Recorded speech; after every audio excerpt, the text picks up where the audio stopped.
Ladies and gentlemen, the Terminus Easter egg has been officially beat in 15 minutes. I cannot believe this type of insane levels of skips. This is brought to you by Kooky, Freckleston, and Kingman, so large shout outs to them. All three of them will be in the description. But here, we already see the start of this run instantly going for the Rampage Inducer, and I do see the XM4 really being used strong for this speed run. Now, with Treyarch's recent nerf of the ARs, it's going to make you wonder, are you going to be seeing ARs still for this? Is the ASG going to be coming back? But it seems like a lot of the meta weapons are consistently changing right for the launch of DLC 1, which is quite exciting. So hopefully we get to see what the new meta weapons are.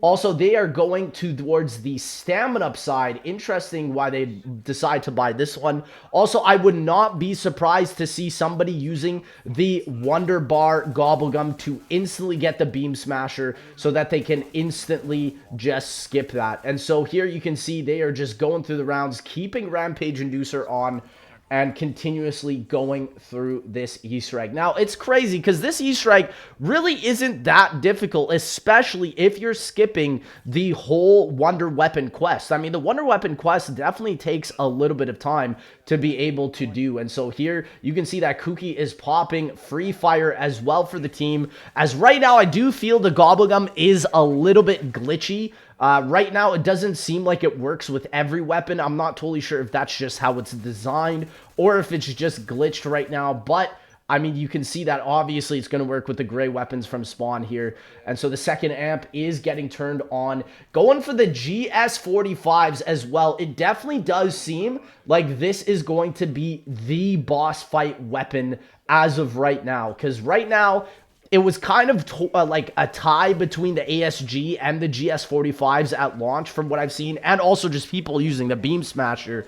But now it does seem like the GS45s might be coming into the meta. And so once the third amp unit is on, really the Easter egg isn't too difficult. They've already got the hard drive to Peck. So yeah, definitely somebody spammed the Wonder Bar Gobblegum, got the Beam Smasher, got the trap instantly with the first part, and now Peck has the hard drive, and literally they're going to be going into mid-boss here, probably sub 5 minutes, which is absolutely crazy. And they don't even have the dang pack punch yet, bro.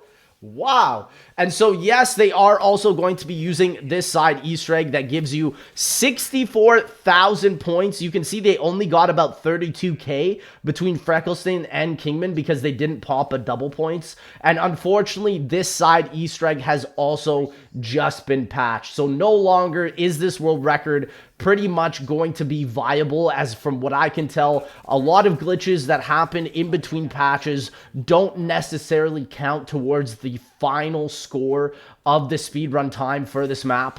But it is cool to see that with these speedrun glitches, you can now literally do this in 15 minutes, which is crazy. And so yes, unfortunately, the side Easter egg with the basketball has been nerfed and has been patched. And what's essentially happening now is they're probably going to instantly get Pack Punch turned on and just immediately start the boss fight. Like that, they've already got the boss fight quotes in here with the 3 digits for Nathan. What the heck, man? Yeah, this amalgam is going to spawn in really quick here. Literally, like as soon as they finish Pack Punch, bro. They've already got the valves open. Oh my gosh. Yeah, okay, so Kingman goes down, gets the lift up, and mid-boss is spawned in sub 4 minutes almost, bro. Like, what the heck? Yeah, definitely this is not what you're going to be seeing from a lot of runs. Like I said, because the basketball side Easter egg glitch is going to be patched. And so it's going to be interesting as well. Do they use the Beam Smasher to take out the boss here? Do they just let him live? Like, what's the plan here? And also, I'm assuming they're just going to enter the boss a sub round 20. So really, the only thing that they're going to be needing is blue rarity and a tier 1 pack punch. And that's pretty much it. Kooky spawn in the insta-kill. And yeah, they're just going to instantly be able to wreck it. Beam Smasher, GS45 upgraded. Mid-boss is done sub 5 minutes, man. Wow. That is so busted. They're already on to the key card. Dude, yeah. So now it's really going to matter in terms of where their node connectors are going to be spawned in. Hopefully they get the two fastest node connectors, one being right at the crafting table island and the other one being right below where Elemental Pop is at the sea tower. And yes, I'm assuming one of them also has the shock charges because if you do have two shock charges for the step, I do believe this is also patched as well. You can actually skip the entirety of the lockdown. So they're getting Kingman to come up. Kingman took a little bit on that ladder here. And then, yes, of course, they are using the shock charge glitch to just instantly get out of there. That is crazy. And yeah, you only need two shock charges for that. But again, like 3 things I've already seen in the first 5 minutes of this run are going to be patched. So like, there's no way 15 minutes is going to be the actual time. And so unfortunately, they don't have the first node connector. But because this is 3-player, Freckleston and Kingman are holding one node connector each. So they're actually able to do it really, really quickly because of that. That's the benefit, really, for this Terminus co-op boss fight, or Easter egg, I should say, because, I mean, the boss fight goes fast, too. But now that you have 2 people doing the node connector, while one person's driving the boat, I mean, that's just such a massive save right there. And so node connector is pretty much going to be done. The only thing they need to do now is bring back the hard drive, or pick it up back from Peck, and then do the buoy step and then the nuke step. Freckleston accidentally downed. Don't know if that's intentional or not. Usually it is, but hey, we all make mistakes out here. And now, literally, yeah, they're probably not even going to turn off Rampage Inducer. If anybody's going to turn it off here, it's going to be Kooky. But right now, they're probably just spinning for a ton of OP Gobblegum. And I can see 13 double points.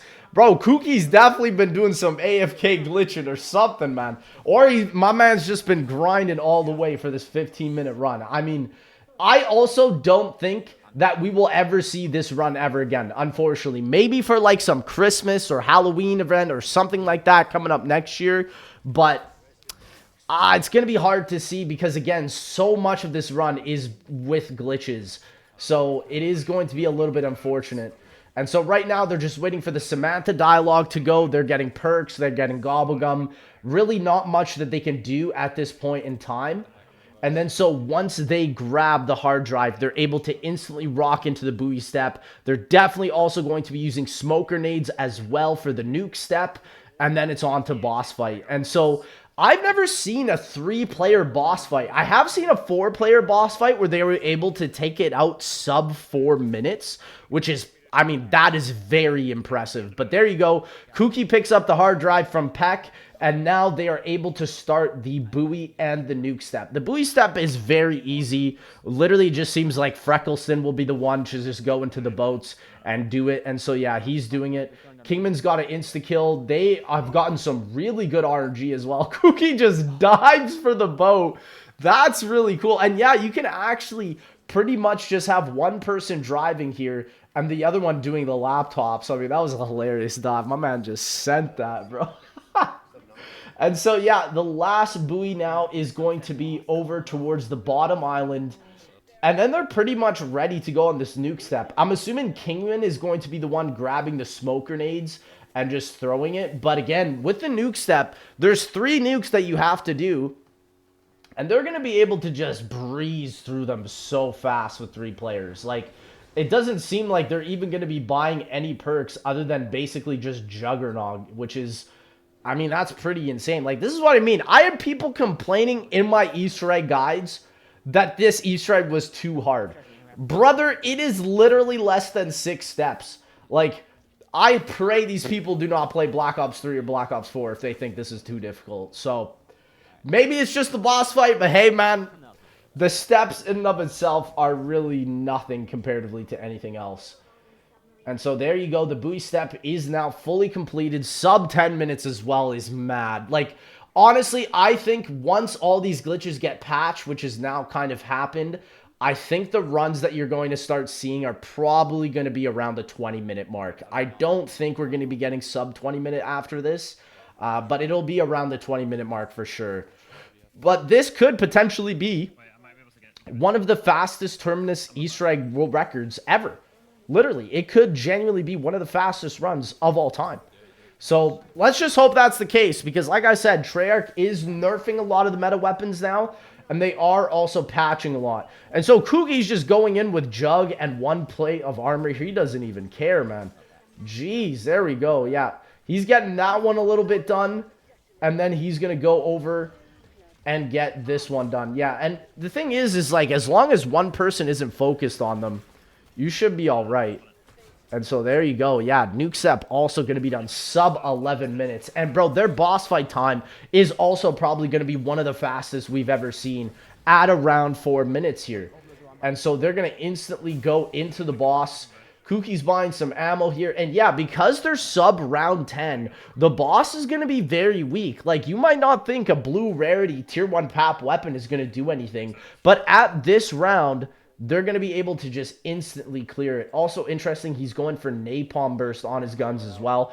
I find that Napalm Burst does do the most damage onto boss enemies that aren't affected, let's say, by like Brain Rot or Shadow Rift, for example. So, I mean, that is pretty crazy here. Into the boss at 11 minutes, dog. Also, I'm curious if anybody decided to buy a Chopper Gunner, or maybe even buy a, I don't know, potentially a Mutant Injection. I do see Kingman, I believe, rocking the ASG there. So, yeah, it is pretty interesting how we have a mixture of weapons here. We have the GS-45s from Kookie. I believe Kingman is rocking the ASG. And then Freckleston is sticking with the Beam Smasher here. But also Freckleston, I do see him shooting the GS-45s as well. So I do think the meta for this boss fight is unfortunately going to take quite some time for people to figure out. It doesn't seem like there's a full-on skip with this boss fight. Freckleston is just getting bullied this one. Jeez, man. Double down it. I expected a little bit more, man. Jeez. That's crazy. But yeah, I mean, literally, once he gets picked up, this is going to be pretty much negligible. Also, unfortunately, with this boss fight, there's a lot of time that just gets wasted. Right here, once they finish the first phase, and once they finish the second last phase, you just get breaks with zombies for a bit. And I believe they're timed. There's no actual indication as to how you can skip these phases. Like, it just is a timed portion that Treyarch puts in for you to grind the zombies, to get ammo from them, to get armor plates. And they've got some good armor plates on the ground, so they're going to be able to instantly just wreck it. Also, I'm assuming all of them are going to be running Ether Shroud just to instantly pop all the damage onto the boss. And yeah, unfortunately, like I said with this boss, the only skip really is just you using the Chopper Gunner and negating probably the hardest step in this boss fight, which is its final phase when it gives out the wipe attacks. And so there you go. The critical point is now in the mouth. They're shooting the GS-45s at the crit point with the insta-kill here, and that is going to get them right to phase 3 where the tentacles have the spores there. You can always tell when the mouth damage goes immune. And there you go. Yeah, this part can be a little bit difficult because you also notice how all 3 players are staying behind the ladder because this boss only moves when the player also decides to move. So it is now on to phase 3 where the boss is rotating its critical point from the red bulb to its mouth towards its tentacles. And they're just focusing this so much. They've got a lot of good stuff on the ground though, so they should be totally fine here. Armor plates and ammo. And so now they're done phase 3 and they're going to be done on to the final phase. This is where we see a kill streak if one of them pops out. But to be honest, I don't think you're going to be able to see anybody getting enough salvage to buy a chopper or even anything else, which is just the way it is, unfortunately. So, yeah, they are getting a lot of ammo. Kookie's done really well here. And I'm assuming he's going to pop his Ether Shroud for this final phase, as you can totally negate its wipe attack if you're doing enough damage. And yeah, ultimately, there's nothing you can really do with this forced dialogue. You have to skip. You can see them running the amalgam around. Here, Kookie pops his Ether Shroud. Also interesting that maybe that was a little bit too early. Maybe they decided to save someone from the amalgam there pretty quick. But unfortunately, yes. I hope we do find a major skip for this boss fight. But as of right now, it doesn't seem like there is any. And so here we go. Ether Shroud is then again getting popped onto the final phase where they're shooting the eyes. You have to be so careful of these tentacles because at this time you can get bullied. Kuki then pops the Idolize, giving everyone 30 seconds immunity to just lay damage into the boss. And there it is. Yeah, Freckleson's calling out the eyes. And then now it's going to be rotating back its crit points. And there you go. It's done a wipe attack. And there we go. Boss fight is done. 15-minute 15. And you do have to wait for a little bit of a pause here. But there you go.